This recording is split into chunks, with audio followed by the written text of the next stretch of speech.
Well, what do you do when you find deer in your backyard? Do you feed them? Do you shoo them away? Do you call animal control? So today, we're going to talk about deer in the backyard and what to do if you have them. Welcome back.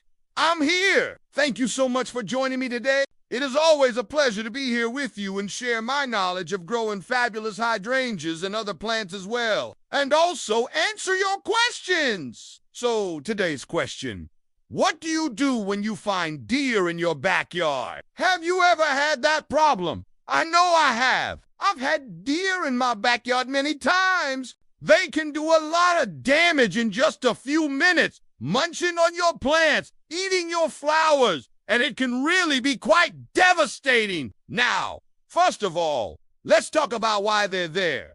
Deer are looking for food. They're looking for plants to eat. Now, depending upon where you live, you may have an abundance of deer in your area. It's just a matter of where you live. You may have lots of deer around, or maybe they're rare. Just a couple that come through every once in a while. But either way, it's still a problem because they can do a lot of damage. What do you do? Well, first of all, don't be afraid. Don't get too close to them. Just kind of scare them off. Make them feel uncomfortable so they will leave your yard. Nah, I know a lot of people want to feed the deer. They think it's just so cute to feed the deer. Maybe even the neighbor's kids are out there feeding the deer. But all you're doing is encouraging them to stay around. Remember, they're looking for food. So, if they find lots of food in your backyard, they're going to keep coming back. So what do? Well, first of all, get rid of any fallen ripe fruit. So, if you have fruit trees and there's lots of fruits on the ground, pick that up. The deer are going to be attracted to that. They'll gobble it right up. So, that could be one reason they're in your yard.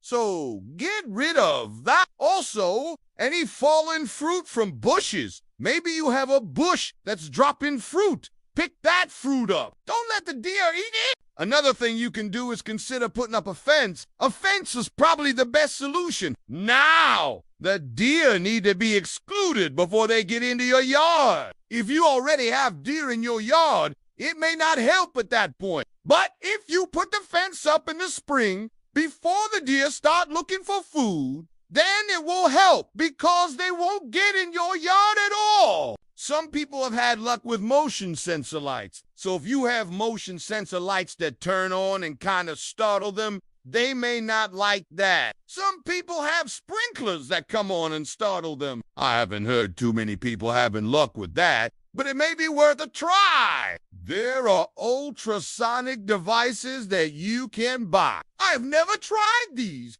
so I don't know how well they work. They're supposed to emit a sound that's unpleasant to deer and they'll leave the area. I've never tried that, so I don't know how well that works. One thing that I've tried that seems to work pretty well is Irish Spring soap. Now, this is the real Irish Spring soap.